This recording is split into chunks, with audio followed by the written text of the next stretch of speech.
एक गांव में एक पिता और पुत्र रहते थे, जिनके पास कुछ खेत और एक छोटा सा मकान था। पुत्र की उम्र 17 वर्ष थी, जो पढ़ने में काफ़ी तेज था। पिता ने मेहनत मजदूरी करके पुत्र को 12वीं कक्षा तक पढ़ाया।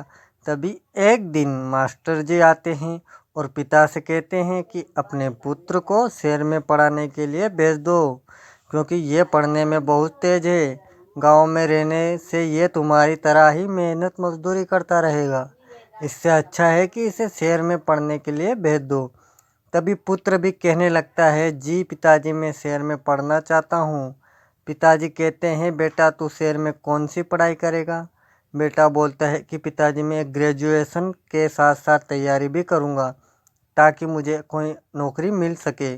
पिताजी मान जाते हैं और बेटे को शहर में पढ़ने के लिए ये सोचकर भेज देते हैं कि मेरा पुत्र एक दिन नौकरी करेगा और बड़ा आदमी बनेगा और हमें मेहनत मजदूरी नहीं करनी पड़ेगी। 2-4 महीने बीत जाने के बाद पुत्र की पढ़ाई के लिए पिता पैसे का इंतजाम नहीं कर पा रहे थे। उधर पुत्र दोस्तों के साथ मौज मस्ती और पार्टी करता था। तभी उन्होंने पुत्र से बिना बताए अपनी ज़मीन को बेच देते हैं। और कुछ समय तक तो पुत्र का खर्चा चलता रहा और अपनी ख्वाहिश को पूरा करता रहा था। जब फिर पैसों की प्रॉब्लम होने लगी तो पिताजी घर पर सोच में बैठे हुए थे।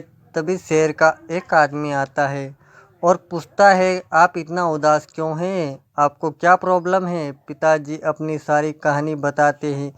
यह सुनने के बाद शहर का आदमी कहता है, आप मेरे साथ शहर चलो, मैं आपको पिज्ज़ा डिलीवरी करने का काम दिलाऊंगा, जिससे आपके बेटे का खर्चा और आपका भी खर्चा चल जाएगा।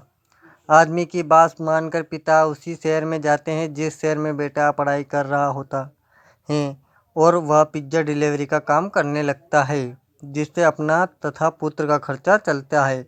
एक दिन पुत्र पिता से फ़ोन पर पूछताछ है, पिताजी आप शहर में कौन सा काम करते हैं? पिताजी बेटे से सही बात ना बोल कर कहते हैं, ऑफिस में छोटा सा काम करता हूँ। ऐसे ही कई महीनों बीत जाते हैं। एक दिन पुत्र अपने दोस्तों के साथ पार्टी कर रहा होता है और पिज्ज़ा डिलीवरी का ऑर्डर देते हुए कुछ समय बाद पिताजी पिज्ज़ा लेकर पहुंचते हैं और दरवाजे की बेल को बजाते हैं। तभी अंदर से एक दोस्त कहता है, दरवाज़ा 5 मिनट बाद खोलना, ताकि हमें पैसा देना ना पड़ेगा। 5 मिनट बाद पुत्र जैसे ही दरवाज़ा खोलता है और पिताजी जैसे ही अंदर आते हैं, वह अपने पिता को देखते आश्चर्यचकित हो जाते।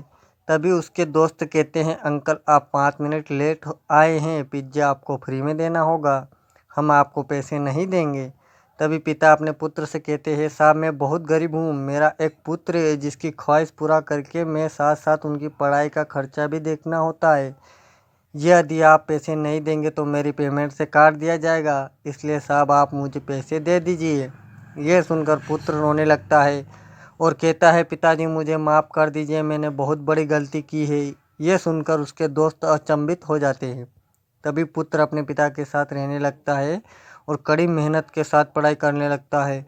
इसी बीच बेटे का ग्रेजुएशन पूरा हो जाता है और कुछ समय बीतने के बाद पुत्र पीसीएस क्वालिफाई हो जाता है और दोनों सुखी सुखी जीवन बिताते हैं। इस कहानी से हमें ये शिक्षा मिलती है कि हमें किसी का भरोसा नहीं तोड़ना चाहिए और मेहनत करने वाले सफल ज़रूर होते हैं। यदि आप एक स्टूडेंट हैं तो आप अपने माता पिता का भरोसा कभी मत तोड़ना।